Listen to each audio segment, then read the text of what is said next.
Welcome back to more from Madhu Vlogs.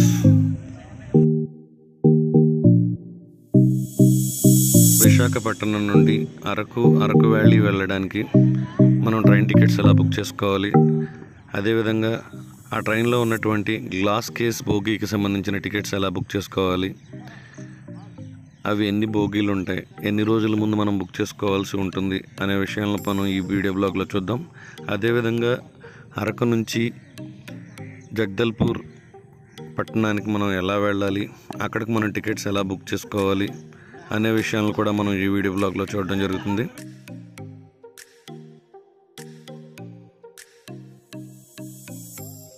ప్రస్తుతం ఉన్నటువంటి Covid నిబంధనల ప్రకారం మనం 1 or 2 days ముందుగా మనం ఈ జర్నీకి వెళ్ళడానికి టికెట్స్ బుక్ చేసుకోవాల్సి ఉంటుంది. దీనికోసం మనం మన గూగుల్ ప్లే స్టోర్లో ఉన్నటువంటి ఐఆర్సిటిసి అనే యాప్ని డౌన్లోడ్ చేసుకుని ఆ యాప్లో మనం విశాఖపట్నం నుండి అరకు వరకు ఏ ట్రైన్స్ ఉన్నాయో ముందుగా మనం చెక్ చేసుకోవాల్సి ఉంటుంది.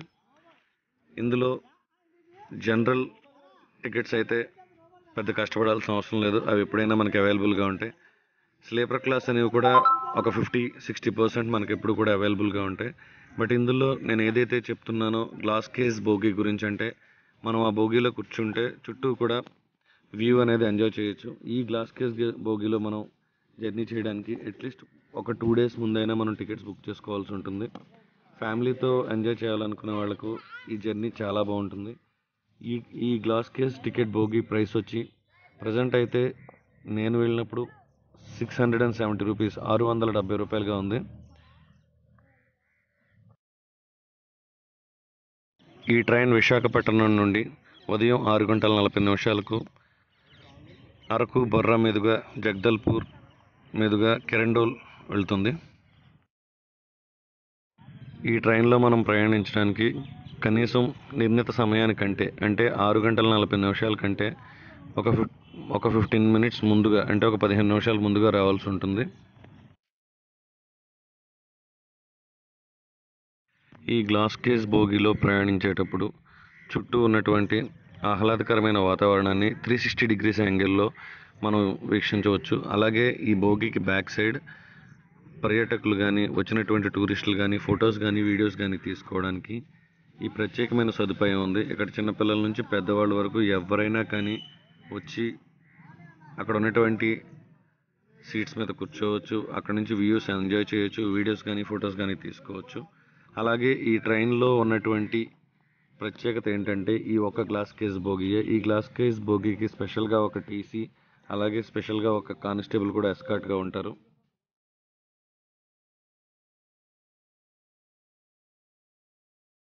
ఈ గ్లాస్ కేస్ బోగీలో మీరు బ్యాక్ సైడ్ ఉన్నటువంటి ఈ ఏరియా నుంచి వ్యూస్ని బాగా ఎంజాయ్ చేయొచ్చు. రైట్ సైడ్ నుంచి, అలాగే లెఫ్ట్ సైడ్ నుంచి, అలాగే బ్యాక్ సైడ్ ట్రాక్ను కూడా మనం చాలా క్లియర్గా చూడవచ్చు. ఇక్కడ నుంచి వ్యూస్ చాలా అందంగా కనపడతాయి. అలాగే ఈ వీడియోలో ఉన్నటువంటి 90% ఆఫ్ ద వ్యూస్ కూడా నేను ఈ బ్యాక్ సైడ్ ఉన్నటువంటి ఈ ఏరియా నుంచే తీయడం జరిగింది. ఫ్యామిలీతో అరకు కానీ బొర్రా క్లేవ్స్ కానీ చూడడానికి వెళ్ళే వాళ్ళకి కొంచెం బడ్జెట్ ఎక్కువ అవుతుంది అని ఆలోచించుకోకపోతే కనుక ఈ గ్లాస్ కేస్ బోగీని ప్రిఫర్ చేయడం చాలా మంచిది. ఫ్యామిలీతో వెళ్ళే వాళ్ళు అయితే ఖచ్చితంగా ఫ్యామిలీ మెంబర్స్ అందరూ కూడా బాగా ఎంజాయ్ చేస్తారు. అలాగే ఈ బోగీలో ఉన్న మరొక విశేషం ఏంటంటే మీరు కూర్చున్నటువంటి చైర్ 360 degree యాంగిల్లో తిరుగుతుంది.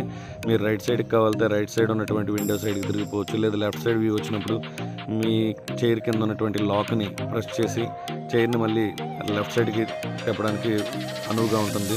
అలాగే ఈ ట్రైన్లో సూర్యరశ్మి లోపలికి రాకుండా షీట్స్ని మనం కిందకి దింపుకునే సదుపాయం ఉంది. చాలా మోడర్న్గా, చాలా లేటెస్ట్ టెక్నాలజీతో ఈ బోగీ అయితే ఉండడం జరుగుతుంది. గ్లాస్ కేస్ బోగీలో మనం ప్రయాణించేటప్పుడు వచ్చేటటువంటి వ్యూస్ కానీ, అలాగే ఈ ట్రైన్లో మనం ఉన్నప్పుడు కొండల నుంచి జారి వెళ్ళేటటువంటి వాటర్ ఫాల్స్ కానీ, అలాగే ట్రైన్ క్లేవ్స్లోంచి, అంటే గుహల్లోంచి ప్రయాణించేటప్పుడు వచ్చేటటువంటి వ్యూస్ కానీ, ఆ అనుభూతి కానీ చాలా స్పెషల్గా ఉంటుందని చెప్పవచ్చు.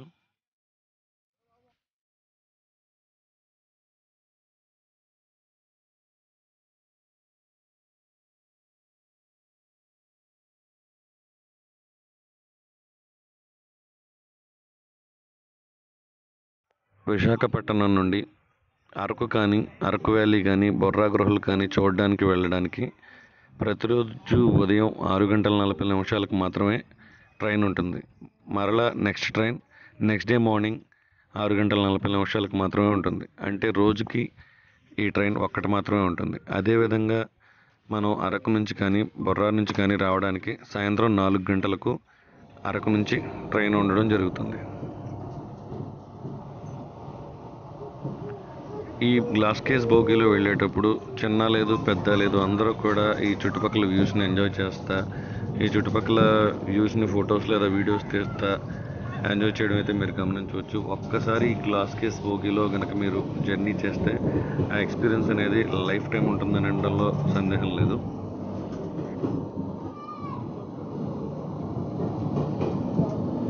వీడియో బ్లాగింగ్ చేస్తున్న సందర్భంలో బయట ట్రైన్ నుంచి వచ్చే నాయిస్ ఎక్కువగా ఉండడం వల్ల బ్లాగింగ్ టైంలో నా వాయిస్ సరిగ్గా వినపడకపోవడం వల్ల నేను వాయిస్ ఓవర్ అవ్వడం జరిగింది. అలాగే చాలామంది ఈ బ్యాక్ సైడ్ ఉన్నటువంటి ఈ ఫొటోస్ లేదా వీడియోస్ తీసుకునేటటువంటి ఈ ఏరియాకి రావడం మీరు గమనించవచ్చు. అదేవిధంగా ట్రైన్ వెళ్ళేటప్పుడు బోగి లోపల ఎలా ఉంది, ఈ గ్లాస్ కేజ్ బోగి ఎలా కనపడుతుంది అనేది మీరు నోటీస్ చేయొచ్చు. అదేవిధంగా మనం టన్నల్లోంచి బయటకు వచ్చిన తర్వాత ఈ బోగి ఎలా ఉంటుంది, బోగిలో నుంచి మనం బ్యాక్ సైడ్ నుంచి చూసేటప్పుడు వ్యూస్ ఎలా కనపడతాయి అనేది నేను ఈ వీడియోలో చాలా క్లియర్గా మీకు చూపించడం జరిగింది. అలాగే ఈ వీడియోపై ఎవరికైనా కనుక సందేహాలు ఉంటే కామెంట్ సెక్షన్లో ఖచ్చితంగా కామెంట్ చేయండి, నేను ఖచ్చితంగా వాళ్ళకి రిప్లై ఇస్తాను.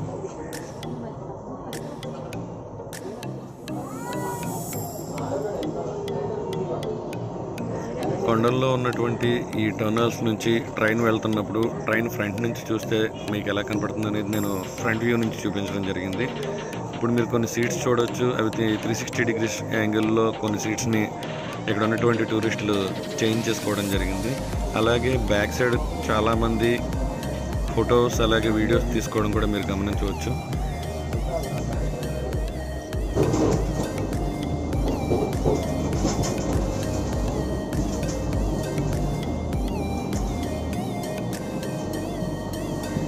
చాలా చోట్ల డైరెక్ట్గా బ్లాగ్ చేయడానికి ట్రై చేశా, కానీ ఈ ట్రైన్ నుంచి వచ్చేటటువంటి నాయిస్ చాలా ఎక్కువగా ఉండడం వల్ల నేను బ్లాగింగ్ చేసినంతా కూడా పోయింది. చాలా వరకు వీడియోస్ ఈ ట్రైన్ నుంచి వచ్చేటటువంటి ఓవర్ నాయిస్ వల్ల కూడా పోవడం జరిగింది. సో అందుగురించే మ్యాక్సిమం నేను వాయిస్ ఓవర్ ఇచ్చాను ఈ ఒక్క వీడియోలో మాత్రం.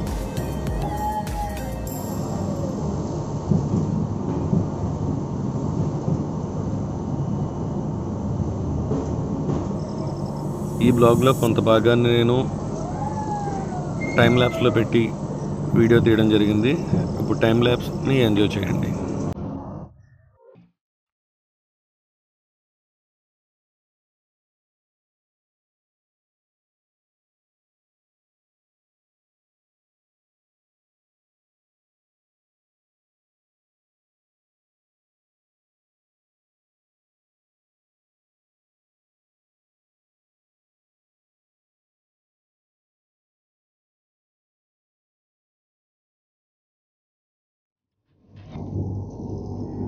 ఈ గ్లాస్ కేజ్ బోగి విశాఖపట్నం నుంచి అరకు వరకు మాత్రమే వస్తుంది. అరకు నుంచి మళ్ళీ ఈ బోగిని సపరేట్ చేసేసి మిగిలిన ట్రైన్ అరకు నుంచి కిరండోల్ వరకు వెళ్తుంది.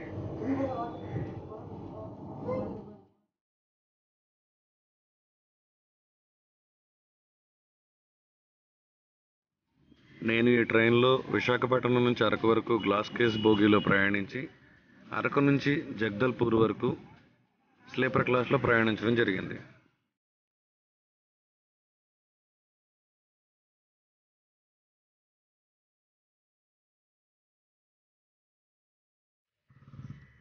వర్షాలు తక్కువగా ఉండడం వల్ల విశాఖపట్నం అరకు వ్యాలీ మధ్యలో ఉన్నటువంటి వాటర్ ఫాల్స్లో వాటర్ సరిగ్గా లేదు.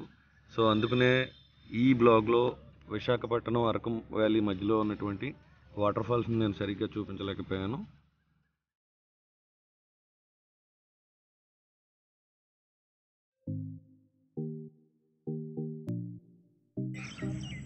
ట్రైన్ క్రాసింగ్స్ ఉన్న సందర్భాల్లో మేము 1-2 చోట్ల ట్రైన్ దిగి అక్కడ చుట్టుపక్కల ఉన్నటువంటి వ్యూస్ని క్యాప్చర్ చేయడం జరిగింది. అలా తీసిన 1 or 2 క్యాప్చర్స్ నేను ఈ వీడియో బ్లాగ్లో పెట్టడం జరిగింది. అలాగే ఈ వీడియో బ్లాగ్లో మీరు గుర్తుంచుకోవాల్సిన విషయం ఏంటంటే ట్రైన్ టైమింగ్స్ అనేది మీరు ఖచ్చితంగా గుర్తుపెట్టుకోండి. అలాగే ఈ ట్రైన్ జర్నీలో మీకు బోగీల్లోకి ఏ రకమైన ఫుడ్ కానీ వాటర్ కానీ స్పెషాలిటీ అయితే ఉండదు. మనం నార్మల్గా ట్రైన్ జర్నీ చేసేటప్పుడు ఫుడ్ తీసుకొచ్చి అమ్మేవాళ్ళు కానీ వాటర్ బాటిల్స్ తీసుకొచ్చి అమ్మేవాళ్ళు కానీ ఉంటారు. బట్ ఈ జర్నీలో ప్రజెంట్ ఉన్న ఈ కోవిడ్ కండిషన్స్లో బోగీల్లోకి ఎవరు కూడా వాటర్ బాటిల్స్ కానీ ఫుడ్ కానీ తీసుకురావట్లేదు.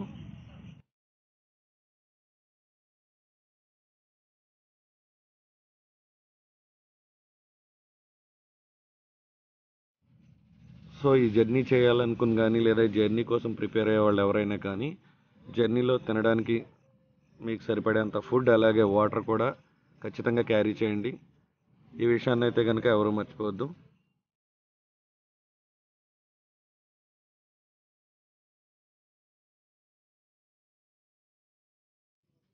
ఈ ట్రిప్లో నేను బొర్రా కానీ అరకు వ్యాలీ కానీ ఏమీ కవర్ చేయట్లేదు. ఈ ట్రిప్లో కేవలం నేను జగదల్పూర్లో ఉన్నటువంటి ఫేమస్ వాటర్ ఫాల్స్ అయిన చిత్రకోట్ అలాగే చిత్రధార అలాగే తిరస్గఢ్ అనే వాటర్ ఫాల్స్ని నేను నెక్స్ట్ అప్కమింగ్ వీడియోస్లో నేను మీకు చూపించడం జరుగుతుంది.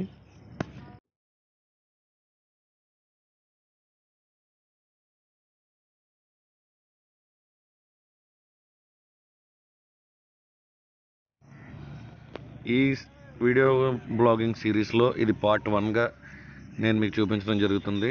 పార్ట్ 2లో వచ్చి చిత్రకోట వాటర్ ఫాల్స్ని చూపించడం జరుగుతుంది. అలాగే పార్ట్ 3లో చిత్రధార వాటర్ ఫాల్స్ అలాగే పార్ట్ 4లో తీరస్పూర్ వాటర్ ఫాల్స్ని నేను మీకు చూపించడం జరుగుతుంది.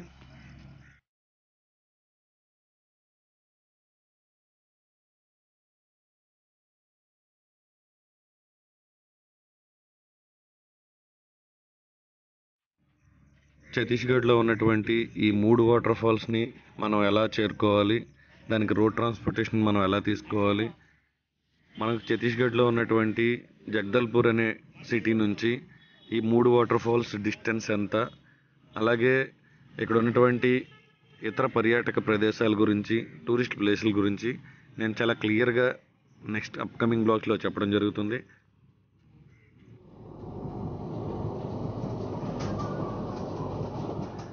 నెక్స్ట్ వచ్చే వీడియోస్పై మీ అభిప్రాయాలను కామెంట్ సెక్షన్లో కామెంట్ చేయండి. అలాగే ఇంకా నా ఛానల్ సబ్స్క్రైబ్ చేసుకునే వారు నా ఛానల్ని సబ్స్క్రైబ్ చేసుకోండి. మీ యొక్క సపోర్ట్ని అయితే నాకు ఖచ్చితంగా ఇవ్వండి.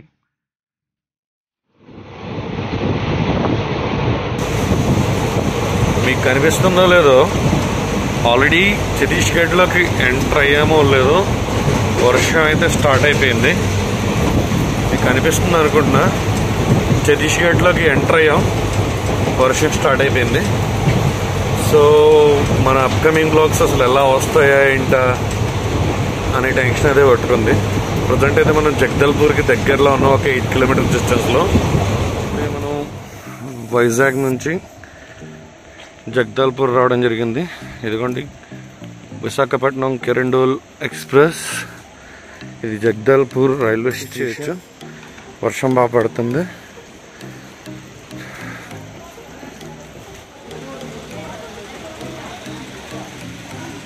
ఛత్తీస్గఢ్ ఏరియాలో ట్రాన్స్పోర్టేషన్ అనేది కంపేర్ చేసుకుంటే మన 2 తెలుగు రాష్ట్రాల కంటే కూడా చాలా తక్కువగా ఉంది.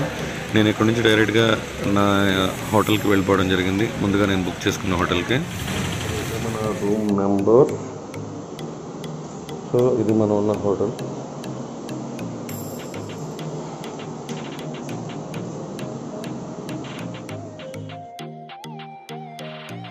నెక్స్ట్ వచ్చేటటువంటి బ్లాగ్లో ఇండియన్ నయాగరా అని పిలిచే చిత్రకోట వాటర్ ఫాల్స్ మీరు చూస్తారు. అప్పటి వరకు కీప్ వాచింగ్, కీప్ సపోర్టింగ్.